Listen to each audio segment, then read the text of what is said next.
जय जगन्नाथ सांग मैंने चलतु प्रस्तुत करवा आज रेसिपी सोरिष दिया आंब खटा खाइबा चाहते हेले रेसिपी जाना किसी कथा ना चलतु मुझे शिखेदेवी आपको आज रेसिपी सोरिष दिया आंब खटा। तो विलंब न कर चलतु प्रस्तुत करवा आज रेसिपी। तो प्रथम मुझे 3टी आंब आनी भल भाव धोई से टाकुआ बाहर कर टाकुआ बाहर सारापर एपटे 5 चामच सोरिष 2 चामच जीरा 3टी लंका नहीं भल भाव बाटी देती मसला बाटी सारा एपटे कड़े बसई कड़े सोरिष तेल गरम करने छाड़देली। सोरिष तेल गरम हो सारापर 2 चामच पंच फुटण को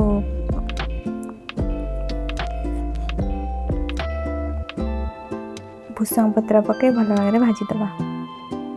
भूसंग पत्र भाजी हो सारापर से कटा जाइए आंब को पकई भल भाव भाजीदे। आंब गुरा कषि लगे भल भाव न भाजिले एपटे हलदी और स्वाद अनुसार लुण पकई किस समय भाजीदे। आंब गुड़िक भल भाव भाजी हो सारापर से पूर्व प्रस्तुत होता सोरिष बटा को देकी भल भाव भाजवा।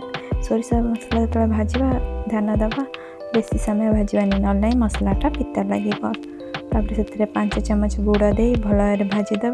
जिते भल भाव भाजी हो पानी दे फुटेद किस समय पर प्रस्तुत होमर स्वादिष्ट आंब खटा।